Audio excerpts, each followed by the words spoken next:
ആദരണീയൻ കൈരളി വായനാ വർഷാചരണത്തിന്റെ ഭാഗമായി കഴിഞ്ഞ ഒരു മാസം കഴിഞ്ഞ 15-ാം തീയതി മുതൽ 19-ാം തീയതി മുതൽ വായനാ പക്ഷാചരണം ആരംഭിച്ചിരിക്കുകയാണ്. കൈരളി അതിന്റെ 7ാമത്തെ ദിവസമാണ് ഈ വായനാനുഭവങ്ങൾ പങ്കുവയ്ക്കുന്ന പരിപാടി. ഇന്ന് 7ാമത്തെ ദിവസമാണ്. വിവിധ മേഖലയിൽ വായനയുമായി ബന്ധപ്പെട്ട് താല്പര്യമുള്ള ആളുകൾ വിവിധ പുസ്തകങ്ങളെ അധികരിച്ച് നടത്തുന്ന വായനാനുഭവങ്ങളുടെ പങ്കുവയ്ക്കലാണ് ഇതുകൊണ്ട് ഉദ്ദേശിക്കുന്നത്. ഈ പരിപാടി വീക്ഷിക്കുന്ന ഏവർക്കും ഹൃദയാഭിവാദ്യങ്ങൾ. ഞാനിവിടെ അവതരിപ്പിക്കുന്നത് നമ്മുടെ മലയാളത്തിലെ പ്രധാനപ്പെട്ട എഴുത്തുകാരനായിട്ടുള്ള ശ്രീ ടി.ഡി. രാമകൃഷ്ണൻ എഴുതിയിട്ടുള്ള സുഗന്ധി എന്ന ആണ്ടാൾ ദേവനായകി എന്ന നോവലിനെ കുറിച്ചുള്ള ഏതാനും ചില കാര്യങ്ങളാണ് ഇവിടെ പങ്കുവയ്ക്കുന്നത്. തികച്ചും നമ്മളായിട്ട് അത്ര നിരന്തരം സംവദിക്കാത്തൊരു വിഷയമായതുകൊണ്ട് തന്നെ നമ്മുടെ വായനാനുഭവങ്ങളുടെ പരിമിതി കൊണ്ടും ഈ ആസ്വാദനം എത്രത്തോളം ആളുകളുമായിട്ട് സംവദിക്കുമെന്ന കാര്യത്തിൽ ഉള്ള ആശങ്ക ഉണ്ട്. എന്നാലും ഈ പുസ്തകത്തെക്കുറിച്ച് വായിച്ച ഒരു അനുഭവം ഇവിടെ പങ്കുവയ്ക്കുകയാണ്. നമുക്കറിയാം, ടി.ഡി. രാമകൃഷ്ണൻ ഇന്ന് മലയാളത്തിൽ ഏറ്റവും പ്രധാനപ്പെട്ട എഴുത്തുകാരിൽ ഒരാളാണ്. അദ്ദേഹത്തിന്റെ ഒട്ടനവധി പുസ്തകങ്ങൾ, നോവലുകൾ നമുക്ക് ഇന്ന് വിപണിയിലുണ്ട്. എല്ലാം ഒന്നിനൊന്ന് മെച്ചപ്പെട്ട പുസ്തകങ്ങൾ തന്നെയാണ്. ഫ്രാൻസിസ് ടിക്കോരെയൊക്കെ നമ്മളെ ഭ്രമിപ്പിക്കുന്ന പുസ്തകമാണ് എന്ന കാര്യത്തിൽ യാതൊരുവിധ സംശയവുമില്ല. നിശ്ചയമായും സുഗന്ധി എന്ന ആണ്ടാൾ ദേവനായകി എന്ന പുസ്തകവും അത്തരത്തിൽ നമ്മളെ ഒരു വ്യത്യസ്തമായ വായനാനുഭൂതി നമ്മളുമായി പങ്കുവയ്ക്കുന്ന ഒരു സൃഷ്ടിയാണ്. അത് വായിക്കുമ്പോൾ നമുക്ക് വളരെ വ്യത്യസ്തവും നമ്മളൊരിക്കലും പരിചിതമല്ലാത്ത ഒരു ഭൂപ്രദേശത്ത് നിന്നുകൊണ്ട് ആ കഥ പറയുമ്പോൾ ഏകദേശം 1000 വർഷത്തോളം പഴക്കമുള്ള കഥാസന്ദർഭവുമായി ആധുനിക കാലത്തെ കഥാസന്ദർഭങ്ങളെ ഒത്തുനോക്കുന്ന ഒരു ഫിക്ഷനായിട്ട് നമുക്കത് അനുഭവപ്പെടും. നല്ല ഒരു പുസ്തകമാണ്. നമ്മൾ വായിച്ച പുസ്തകങ്ങളിൽ നമ്മളെ ഏറ്റവും ആനന്ദിപ്പിച്ച, ഏറ്റവും ആസ്വാദനം നൽകിയ ഒരു സൃഷ്ടിയാണ് എന്ന കാര്യത്തിൽ യാതൊരു സംശയവുമില്ല. അദ്ദേഹത്തിന്റെ രചനാ വൈഭവത്തെ ഈ സന്ദർഭത്തിൽ പ്രത്യേകം എടുത്തു പറയുക തന്നെ വേണം. നമുക്ക് ശ്രീലങ്കയെ നമ്മുടെ ഭൂപടത്തിൽ എപ്പോഴും കാണുന്ന ഒരു പ്രദേശമാണ്. പക്ഷെ ശ്രീലങ്ക നമ്മളിൽ നിന്ന് എത്രയോ, കഥാകൃത്ത് പറയുന്നത് പോലെ തന്നെ എത്രയോ ദൂരെയുള്ള ഒരു സ്ഥലമാണ് എന്ന് നമുക്ക് പലപ്പോഴും തോന്നിപ്പോകും. യഥാർത്ഥത്തിൽ നമ്മുടെ രാജ്യത്തുള്ള ഒരുപക്ഷെ നമ്മളൊക്കെ നമ്മുടെ നാട്ടിലുള്ള ആളുകളൊക്കെ തൊഴിലിനും മറ്റു കാര്യങ്ങൾക്കുമായി പോകുന്ന നമ്മുടെ രാജ്യത്തെ മറ്റ് സ്ഥലങ്ങളെക്കാൾ എത്രയോ അടുത്താണ് ശ്രീലങ്ക എന്ന് പറയുന്ന ഭൂപ്രദേശം എന്നാണ് കഥാകാരൻ അതിന്റെ തുടക്കത്തിൽ തന്നെ പറയുന്നത്. ദില്ലി, ബോംബെ, ചെന്നൈ എന്നീ നഗരങ്ങളെല്ലാം നമുക്ക് ശ്രീലങ്കയേക്കാൾ എത്രയോ ദൂരെയാണ്. എന്തിന്, തിരുവനന്തപുരത്ത് നിന്ന് കാസർഗോഡേക്കുള്ള പകുതി ദൂരമേ ജാഫ്രിക്കുള്ളൂ എന്ന് അദ്ദേഹം പറയുന്നു. ഭാഷ, സംസ്കാരം, വിദ്യാഭ്യാസം, ആഹാര രീതി എന്നിവയെല്ലാം തമിഴരേക്കാൾ നമുക്കടുപ്പം ശ്രീലങ്കക്കാരോടാണ്. ഗൾഫ് എന്ന സ്വപ്നലോകം തുറക്കുന്നതിന് മുമ്പ് മലയാളികളുടെ അഭയകേന്ദ്രമായിരുന്നു ഈ കൊച്ചു രാജ്യം. എന്നിട്ടും മലയാളികളെ ശ്രീലങ്കയിൽ 4 നൂറ്റാണ്ടോളം നീണ്ടുനിന്ന ആഭ്യന്തര യുദ്ധവും കൂട്ടക്കൊലയും തീരെ ബാധിച്ചില്ല. കാരണം നമുക്കിടയിൽ ഒരു കടലുണ്ട്. ശ്രീലങ്ക മറ്റൊരു രാജ്യമാണ്. അവിടെ എന്തു നടന്നാലും നമുക്കൊന്നുമില്ല. ഈ നിസ്സംഗത കഥാകൃത്തിനെ വല്ലാതെ വേദനിപ്പിച്ചിട്ടുണ്ട്. ആ വേദനയിലാണ് ഈ നോവൽ എഴുതാനുള്ള പ്രേരണ. എന്നുവെച്ച് ഈ നോവൽ ശ്രീലങ്കയിലെ തമിഴ് വിമോചന പോരാട്ടത്തിന്റെ ചരിത്രമൊന്നുമല്ല. എനിക്ക് പ്രിയപ്പെട്ട ആണ്ടാൾ ദേവനായകിയുടെ കഥയാണ് ശ്രീലങ്കയിലെ തമിഴ് വിമോചന പോരാട്ടം, അതിന്റെ പശ്ചാത്തലം മാത്രം. വളരെ കൃത്യമായി തന്നെ അതിന്റെ തുടക്കത്തിൽ ശ്രീ ടി.ഡി. രാമകൃഷ്ണൻ ആ കഥയുമായി ബന്ധപ്പെട്ട കാര്യങ്ങൾ വളരെ കുറഞ്ഞ വാക്കുകളിൽ നമ്മോട് സംവദിക്കാൻ ശ്രമിക്കുന്ന, അത് തന്നെ നമുക്ക് വായിക്കുമ്പോൾ വായനയ്ക്കുള്ള ഒരു താല്പര്യം നമുക്ക് ഉതകാൻ കഴിയുന്ന വളരെ കുറഞ്ഞ വാക്കുകളിൽ നമ്മുടെ വായനയോട് താല്പര്യം ഉണ്ടാക്കുന്ന ഒരു പ്രസ്താവന നടത്തിക്കൊണ്ടാണ് അദ്ദേഹം രചന ആരംഭിക്കുന്നത് തന്നെ.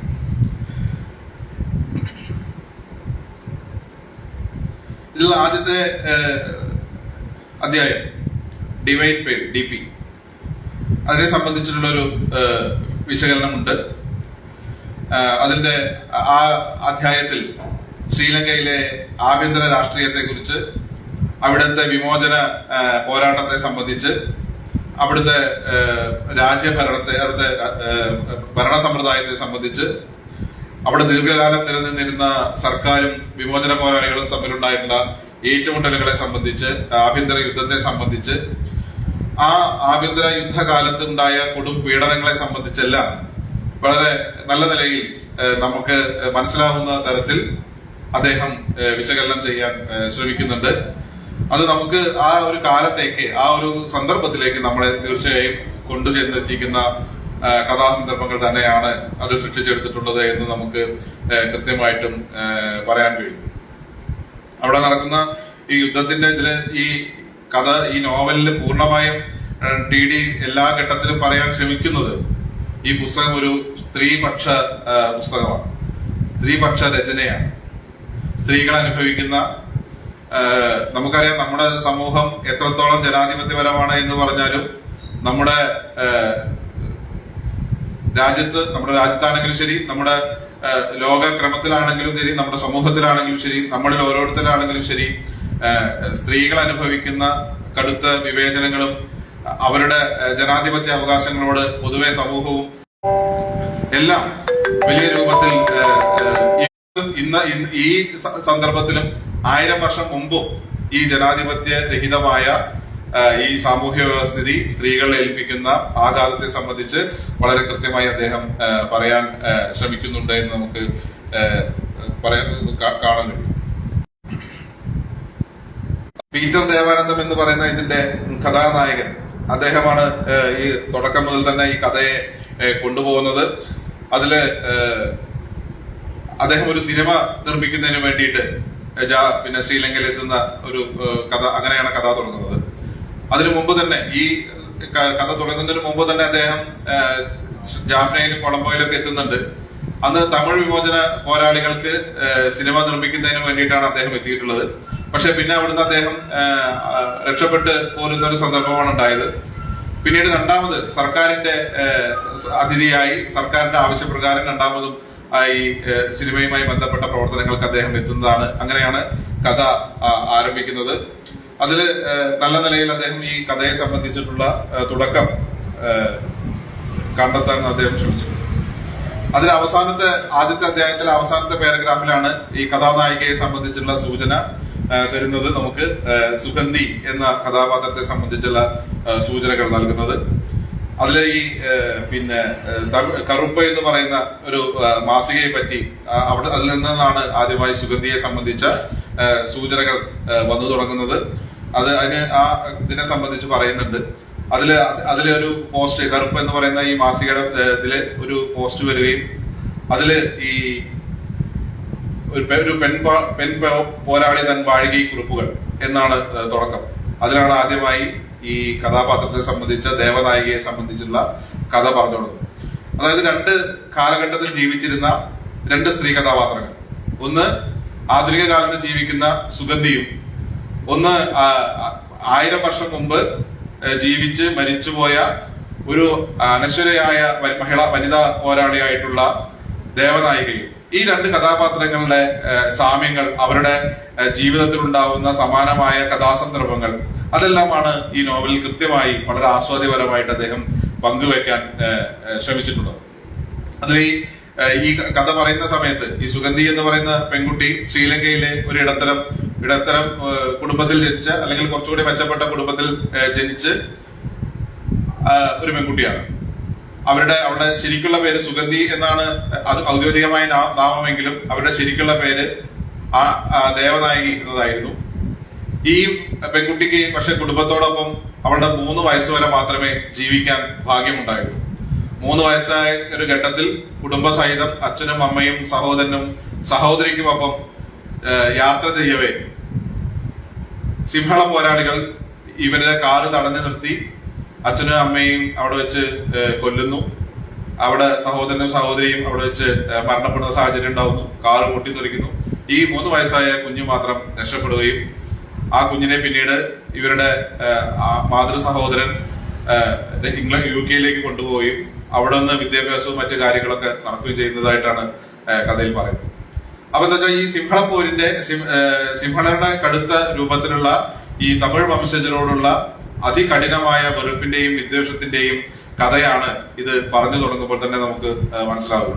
നമുക്കറിയാം, വംശീയതയും വർഗീയതയും നമ്മുടെ സമൂഹത്തിൽ ആഴ്ന്നിറങ്ങി അത് നമ്മുടെ സമൂഹത്തിൽ ഉണ്ടാക്കുന്ന വിഭജനത്തിന്റെ വിഷവിത്തുകൾ എത്രത്തോളം ഉണ്ട് എന്ന് നമുക്ക് എല്ലാവർക്കും ആധുനിക കാല ചരിത്രം പരിശോധിച്ചു കഴിഞ്ഞാൽ മനസ്സിലാക്കുന്ന കാര്യമാണ്. അപ്പൊ വംശീയതയും വർഗീയതയും നമ്മുടെ സമൂഹത്തിൽ വലിയ രൂപത്തിലാണ് അങ്ങോട്ടും ഇങ്ങോട്ടും വെറുപ്പ് സൃഷ്ടിക്കുന്നത്.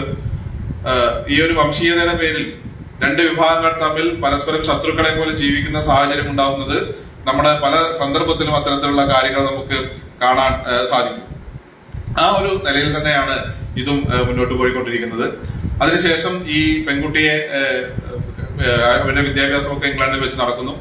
അവിടെ വെച്ച് ആന്റൺ ബാലസിംഗവുമായിട്ടുള്ള അദ്ദേഹത്തിന്റെ, നമുക്കറിയാം, തമിഴ് വിമോചന പോരാളികളുടെ കാര്യങ്ങൾ ഏകോപിപ്പിച്ചിരുന്നത് ആ കാലത്ത് ആന്റൺ ബാലസിംഗമായിരുന്നു. ഈ ആന്റൺ ബാലസിംഗവുമായിട്ട് ഇവരുടെ ഈ പെൺകുട്ടിക്ക് പരിചയം ഉണ്ടാവുകയും അവരുടെ ഭാര്യയുടെ പ്രേരണ നിമിത്തം തമിഴ് വിമോചന പോരാട്ടത്തിലേക്ക് വരികയും ചെയ്തു. ഈ കുട്ടിയുടെ രക്ഷിതാവായിട്ടുള്ള ഇവരുടെ മാതൃ സഹോദരനത്തിൽ അത്ര വലിയ താല്പര്യം ഉണ്ടായിരുന്നില്ല.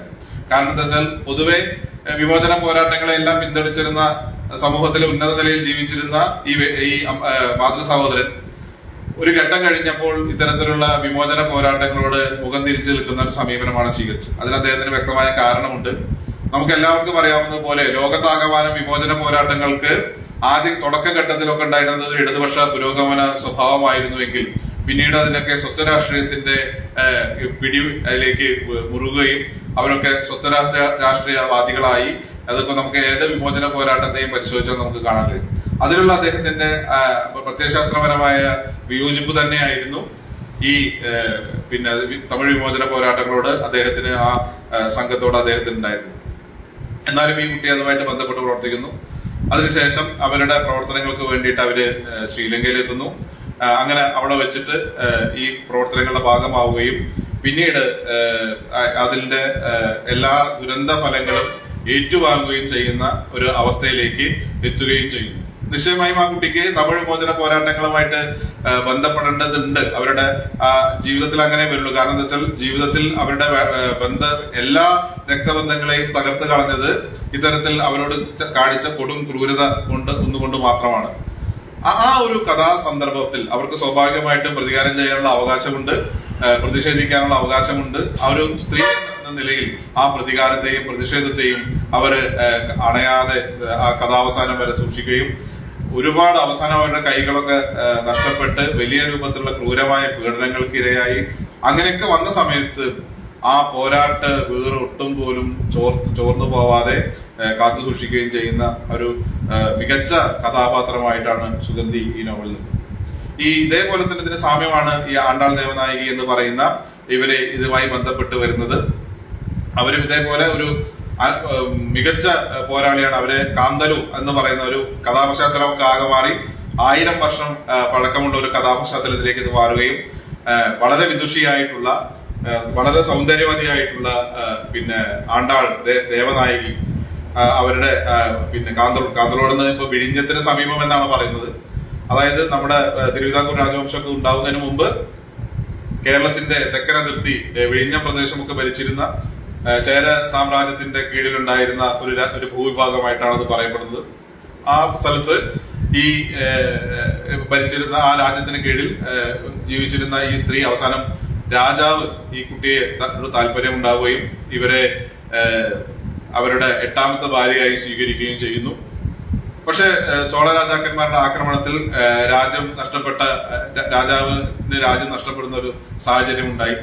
ഈ സമയത്ത് ഈ പെൺകുട്ടി രാജാവിനെ രക്ഷിക്കുന്നതിന് വേണ്ടി പത്മനാഭസ്വാമിയുടെ മുമ്പിൽ പ്രാർത്ഥിക്കുന്ന ഒരു രംഗമൊക്കെ വളരെ ഹൃദയസ്പർശിയായി ഈ നോവലിൽ ചിത്രീകരിക്കുന്നുണ്ട്. പക്ഷെ രാജാവ് സ്വാഭാവികമായിട്ടും ചോള രാജാക്കന്മാരുടെ മുമ്പിൽ പിടിച്ചു നിൽക്കാൻ കഴിയാതെ 20 ദിവസത്തോളം നീണ്ട യുദ്ധത്തിൽ അവര് അദ്ദേഹത്തെ കഴിവേറ്റുന്ന സന്ദർഭമാണ് ഉണ്ടായത്. അപ്പൊ അവിടുന്ന് ഇവരുടെ ഈ ചോള രാജാക്കന്മാരുടെ പിന്നെ ഭടന്മാരി പെൺകുട്ടിയെ എടുത്തുകൊണ്ട് പോയി അങ്ങനെ ഒരു കഥ സന്ദർഭം പറയുന്നുണ്ട്. ഇവര് ആത്മഹത്യ ചെയ്ത് ഒരു യക്ഷിയായി മാറി എന്നൊരു കഥ പറയുന്നുണ്ട്. പക്ഷെ അതിനേക്കാളൊക്കെ വിശ്വാസയോഗ്യമായിട്ട് ഇവരുടെ കഥ പറയുന്നത് ഇതൊക്കെ ഈ തമിഴ് വിമോചന പോരാട്ടത്തിന്റെ കഥകളുമായി ബന്ധിപ്പിച്ചുകൊണ്ടാണ് പറയുന്നത്. ഇവര് ചോള രാജാവിനെ താലമെടുത്ത് അഷ്ടമംഗലമെടുത്ത് സ്വീകരിച്ച് ഏതായാലും രാജാവ് മരണപ്പെട്ട സന്ദർഭത്തിൽ തന്റെ ജീവിത ദൗത്യം നിറവേറ്റുന്നതിന് വേണ്ടി അവർ ഈ തമിഴ് ചോള രാജാവായിട്ടുള്ള രാജരാജ ചോളനെ സ്വീകരിക്കുകയും അദ്ദേഹത്തിന്റെ പത്നിപദം അലങ്കരിക്കുകയും ചെയ്തു എന്നാണ് പറയുന്നത്. അങ്ങനെ അവര് ചോള രാജാവിന്റെ കൂടെ അദ്ദേഹത്തിന്റെ രാജധാനിയിലേക്ക് പോവുകയും അവിടെ ചോള രാജാവിന്റെ പക്ഷെ അവരോടുള്ള ഇടപെടലുകൾ അവർക്കത്ര എല്ലാ ഘട്ടത്തിലും സുഖകരമാവാത്തൊരു സാഹചര്യം സൃഷ്ടിക്കുകയും ചെയ്തു. പക്ഷെ ഈ കഥാപാത്രത്തിന്റെ അടിസ്ഥാനപരമായ സ്വഭാവം എന്താ വെച്ചാൽ അവര് ഒരു സ്വാതന്ത്ര്യത്തിന് വേണ്ടിയിട്ടുള്ള അല്ലെങ്കിൽ ഒരു രാജാവ് അവരെ ഭാര്യയായി സ്വീകരിക്കാൻ തീരുമാനിച്ചപ്പോൾ അവർ ചോദിക്കുന്ന ചോദ്യം ആരോട് ചോദിച്ചിട്ടാണ് എന്നെ ഭാര്യയായി തീരുമാനിക്കാൻ, രാജാവിന് എന്താ അവകാശം എന്നാണ് അവർ ചോദിച്ചത്. അപ്പൊ അവരുടെ ഗുരു ഉപദേശിച്ചു കൊടുക്കുന്നുണ്ട്, അങ്ങനെ നീ ചോദിക്കാൻ പാടില്ല, രാജാവിന്റെ റാണിയായിട്ടാണ് നിന്നെ സ്വീകരിക്കുന്നത്, നിനക്ക് രാജാവിന് നിലവിൽ കുട്ടികളില്ല, കുട്ടികൾ ഉണ്ടായി കഴിഞ്ഞാൽ നിന്നിലാണ് രാജാവിന് കുട്ടികൾ ഉണ്ടാവുന്നതെങ്കിൽ നീ രാജ്യത്തിന്റെ മഹാരാജ്ഞിയായിട്ട് മാറും, നിന്റെ വംശമാണ് പിന്നീട് ഈ കാന്തളൂർ പിന്നെ രാജ്യം ഭരിക്കുക. അപ്പോ അതുകൊണ്ട് അങ്ങനെയൊന്നും പറയരുത് എന്നൊക്കെ ഗുരുവിന്റെ ഉപദേശം സ്വീകരിച്ചുകൊണ്ടാണ് തന്റെ അപ്രീതി മറച്ചു വെച്ചുകൊണ്ട് രാജാവിന്റെ ഭാര്യ. അപ്പൊ സ്വാതന്ത്ര്യത്തിന് വേണ്ടിയിട്ട് അല്ലെങ്കിൽ അവർക്ക് കൃത്യമായ കാഴ്ചപ്പാടുള്ള ഒരു മഹിളയായിട്ടാണ് നമുക്ക് അതില് അവരെ ആ കഥാപാത്രത്തെ നമുക്ക് ബോധ്യപ്പെടുന്നത്. അതുപോലെ തന്നെ അതിനുശേഷം രാജരാജ ചോളന്റെ മകനായിട്ടുള്ള രാജേന്ദ്ര ചോളന്റെ പിന്നെ അവരുടെ സ്നേഹത്തിലും ഇവര് പാത്രീഭവിക്കുന്നുണ്ട്. അദ്ദേഹം ഇവർക്ക് വേണ്ടി ഒരു ശില്പം കൊത്തുന്നുണ്ട്. അതിന് ജ്ഞാനസരസ്വതി ശില്പം കൊത്തി ഇവരുടെ മുഖഛായയോട് കൂടിയുള്ള ശില്പം തീർക്കുകയും ആ രാജേന്ദ്ര ചോളനില് ഈ സ്ത്രീക്ക് ഒരു കുഞ്ഞ് ജനിക്കുകയും പക്ഷെ ആ കുഞ്ഞുമായിട്ട് ഇവർക്ക് കൂടുതൽ കാലം ജീവിക്കാൻ കഴിയാൻ പറ്റുന്നില്ല. അപ്പോഴേക്കും ശ്രീലങ്കയിലുള്ള മഹീന്ദൻ എന്ന് പറയുന്ന രാജാവ്, വളരെ ചെറുപ്പകാലം മുതലേ തന്നെ ഇവരെ മോഹിച്ചിരുന്ന ആ രാജാവ് ഈ കുഞ്ഞിനെ വന്ന് കൊന്നുകളയുകയും ഇവരെ ദേഹോപദ്രവിപ്പിക്കുകയും ചെയ്യുന്നതാണ്. അതിനുള്ള തീർത്താതീരാത്ത പക പിന്നീട് ശ്രീലങ്കയിൽ ചെന്ന് പിന്നെ ഈ അവരുടെ സാമ്രാജ്യം മുഴുവൻ തകർക്കുകയും ഈ മഹീന്ദ്രൻ തന്നെ അവിടുന്ന് പലായനം ചെയ്യുന്ന സാഹചര്യം ഉണ്ടാക്കുകയും ചെയ്യുന്ന നിലയിലേക്ക് എത്തുന്ന വളരെ ഉദ്വേഗഭരിതമായ, നമുക്ക് വായിക്കാൻ വളരെ ഇമ്പം തോന്നുന്ന നിലയിൽ ഇത് ഈ പുസ്തകത്തിൽ പറയുന്നു. വളരെ ആസ്വാദകരമായിട്ടുള്ള ഒരുപാട് കഥാസന്ദർഭങ്ങൾ, നമുക്ക് ആവേശം ഉണർത്തുന്ന ഒട്ടനവധി കാര്യങ്ങൾ, സ്ത്രീപക്ഷ ചിന്തയുടെ ഒരുപാട് വിഷയങ്ങളൊക്കെ ഇതിൽ ഉയർത്തിക്കൊണ്ടുവരാൻ നിശ്ചയമായും കഴിഞ്ഞിട്ടുണ്ട്. വളരെ മികച്ച ഒരു വായനാനുഭവമാണ് ഈ പുസ്തകം നമുക്ക് പങ്കുവയ്ക്കുന്നത്. അതിലെ പല കഥാസന്ദർഭങ്ങളും ആധുനിക കാലത്തെ നമ്മുടെ ഓരോരുത്തരുടെയും ജനാധിപത്യ വിരുദ്ധമായിട്ടുള്ള പുരുഷ കേന്ദ്രീകൃതമായ സമൂഹത്തോടുള്ള ചോദ്യമായി അവശേഷിക്കുന്നുണ്ട്. ആ ഒരു സ്ത്രീപക്ഷ രാഷ്ട്രീയത്തിന്റെ കൃത്യമായ ഇടപെടലുകൾ നമുക്ക് ഈ പുസ്തകത്തിന്റെ ഈ കൃതിയുടെ എല്ലാ ഭാഗങ്ങളിലും കാണാം. വംശീയതയും വർഗീയതയും ഉണ്ടാക്കുന്ന നമ്മുടെ സമൂഹത്തിൽ സൃഷ്ടിക്കുന്ന വേർതിരിവുകൾ, അത് സമൂഹത്തിൽ ഉണ്ടാക്കുന്ന വലിയ മുറിവുകളെ സംബന്ധിച്ച് നമുക്ക് ഈ പുസ്തകത്തിൽ നമുക്ക് കാണാൻ കഴിയും. അതുപോലെ തന്നെ അത് നമ്മുടെ ഏറ്റവും യുദ്ധം കെടുതികളും ഏറ്റവും കൂടുതൽ ബാധിക്കുക നമ്മുടെ സമൂഹത്തിലെ സ്ത്രീ സമൂഹത്തെയാണ്. അവരിലുണ്ടാക്കുന്ന ഏറ്റവും രൂക്ഷമായ പ്രശ്നങ്ങളെ സംബന്ധിച്ച് നമുക്കിതില് കാണാൻ സാധിക്കും. അങ്ങനെ തികച്ചും വളരെ നല്ല വായനാനുഭവങ്ങളുള്ള ഒരു പുസ്തകമാണ് എന്ന കാര്യം നമുക്ക് നിസ്സംശയം പറയാൻ സാധിക്കും. ഏതായാലും ഈ ടി.ഡി. രാമകൃഷ്ണൻ എഴുതിയിട്ടുള്ള മറ്റു പുസ്തകങ്ങളൊക്കെ പോലെ തന്നെ സുഗന്ധി എന്ന ആണ്ടാൾ ദേവനായികി എന്ന പുസ്തകവും നിശ്ചയമായും നമ്മുടെ എല്ലാവരുടെയും വായനയ്ക്കൊക്കെ പരിഗണനയ്ക്കും വേണ്ടതാണ് എന്ന് മാത്രം സൂചിപ്പിച്ചുകൊണ്ട് ഈ സന്ദർഭത്തിലെ അവരോടും സ്നേഹവും നന്ദിയും പ്രകാശിപ്പിച്ചുകൊണ്ട് നിർത്തുന്നു.